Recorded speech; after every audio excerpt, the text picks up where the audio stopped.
हमको लगता है कि ठीक है, अब भाई साहब हमको लगता है कि वो पढ़े होंगे, उनके हिसाब से वो ठीक होगा। लेकिन ये दो किताबें स्मृति साहित्य में सबसे ज्यादा फेमस थी, और मनुस्मृति का बहुत ज्यादा प्रचलन आ गया, क्योंकि मनुस्मृति में शास्त्र वगैरह चीजों को बहुत ज्यादा ध्यान में रखा गया था। मनुस्मृति में इसमें 2-3 चीजें गलत भी थी। इसमें कहा गया था ना, शादी करने के लिए लड़का की आयु 25 साल होनी चाहिए और लड़की का 12 साल। दूसरा, शादी कर रहा है कि गोद ले रहा है। और ये परंपरा भारत में बहुत ज्यादा चलने लगी, और ये इतने साल चली, बाल विवाह के नाम से जाना जाने लगा। ये परंपरा बहुत ज्यादा, एक मतलब एक 12 साल की लड़की, उसको क्या समझ में आ रहा हो, कभी ब्याह करके भेज दिया लो। तो ये एक तो वो लोग छोड़िए, मतलब एक तो अपने वो लोग का दिमाग बहुत तेज होता है, ऊपर से 12 साल में वो का 12 साल के लड़के को आदमी दुलार से गोदी उठा लेता है। हमारे पड़ोस में मतलब बहुत लड़के से घर जाते हैं यहाँ से, तो 11-12 साल का लड़का आदमी उसको गोद में उठा लेता है। हालांकि वो गोद में खिलाने लायक नहीं है, लेकिन फिर भी आदमी 11-12 साल के लड़कों को आदमी गोद में खिला लेता है। कितना एज होता है उसका? 5-6 में पढ़ता होगा, यही पढ़ता होगा। उसे तो बियाह करा दिए। आई बोका को देखिए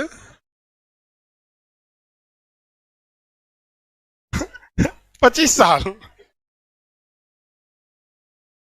चलिए, इसमें 8 प्रकार के विवाह की चर्चा थी। कितने प्रकार की? 8 प्रकार के विवाह की चर्चा थी। कई टाइप के क्या थे? विवाह थे। लेके भाग जाएंगे तो राक्षसी विवाह वगैरह वगैरह, कई टाइप की। इसमें किस चीज की चर्चा थी भैया? विवाह वगैरह की चर्चा किया गया था। किस किताब में? स्मृति, मनुस्मृति। देखिए, आप एक चीज याद रखिएगा, जीवन में हमेशा आप किसी दूसरे के लिए या समाज के लिए कितना भी भलाई कर दीजिए, लोग उस भलाई को भूलेंगे बहुत जल्दी। और एक भी गलती कर दीजिए, लोग उसे कभी भूलेंगे ही नहीं। ये परंपरा है, ये नियम है इस समाज का। हम हो या आप हो, आप अपने रिलेशन में, दोस्तों में, मम्मी पापा में, भाई बहन में, कल को शादी ब्याह हो जाएगी, उसमें आप किसी के लिए जान दे दीजिए। ये मानव की टेंडेंसी है, इसमें आप उदास नहीं होइएगा, बल्कि इसे समझ के अपनी जिंदगी को उसी हिसाब से ढाल दीजिएगा। किसी के लिए एहसान करने जा रहे हैं तो याद रखिएगा ये 2 से 3 दिन में भूल जाएगा। और अगर किसी को आपने डांट दिया भी ना, तो एक बात याद रखिएगा कि ये साला जिंदगी भर नहीं भूलेगा। ये दस्तूर है दुनिया का, इसलिए हमेशा याद रखिएगा। मनुस्मृति में क्या अच्छाइयां हैं ये दुनिया कभी नहीं याद रखेगी, लेकिन मनुस्मृति में बुराइयां क्या है ये हर दुनिया के जुबान पर आएगा। इतिहास आपको यह नहीं पढ़ाया जाता है कि आप इसे सब्जेक्ट की तरफ पढ़ के निकल जाए, बल्कि इससे सीखिए कि इतनी बड़ी किताब जिसे हिस्ट्री का सिलेबस बनाया गया, लेकिन इसको हमेशा कोई भी टीचर जब भी इसे पढ़ाएगा तो एक निगेटिव के हिसाब से ही पढ़ाता है, क्योंकि ये दस्तूर है दुनिया का कि आपकी निगेटिव चीजों को हमेशा ध्यान दिया जाएगा। नाथूराम गोडसे का दूसरा किसी को कुछ भी नहीं पता रहेगा, लेकिन एक चीज जरूर पता रहेगी, महात्मा गांधी को मारा था। तो ये दस्तूर है, आपको इस हिसाब से अपनी जिंदगी को ढालना पड़ेगा। नहीं ढालेंगे ना तो आपसे विशाल विशाल जीव थे, डायनासोर मर के चल गए इस पृथ्वी से। अगर आप अपने आप को प्रकृति, वातावरण और समय के अनुसार नहीं ढालेंगे ना, तो विनाश निश्चित है आपका। तो आप अपने समाज के हिसाब से खुद को ढाल दीजिए। उसी हिसाब से बोला जाता है जैसा देश वैसा भेष। इसमें कितने प्रकार के विवाह की चर्चा थी? 8 प्रकार की। सबसे अच्छा विवाह जो होता है, मम्मी पापा जो ढूंढ के लाते हैं वो।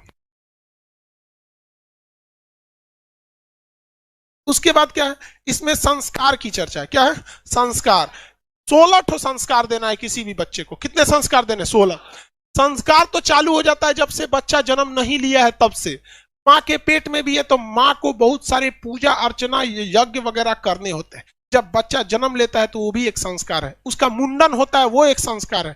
उसे जनेऊ पहनाया जाता है, वो एक संस्कार है। पढ़ने जाता है, वो संस्कार है। जब गुरु के पास पहला बार एडमिशन लेता है, वो संस्कार है। यही वजह है कि संस्कार से बनी है हमारी संस्कृति। और हम लोगों को बचपन से लेकर जब तक मर नहीं जाते हैं, अंतिम में जब उसे जलाया जाता है, हमारे देह को जला दिया जाता है, जिसे कहते हैं दाह संस्कार, वही है हमारा 16वां संस्कार। और 16वां संस्कार अंतिम संस्कार होता है। तो हमारा जन्म से लेकर मृत्यु तक हम एक संस्कार में बंधे हुए हैं, और इसी संस्कार से बनती है हमारी संस्कृति। और भारत की संस्कृति दुनिया में सर्वश्रेष्ठ संस्कृति है, जो इसी किताब से मिला हुआ है। तो याद रखिएगा भाई, इतिहास में हमेशा कोई आपको ऐसा नहीं है कि आप कुछ भी कर दीजिए।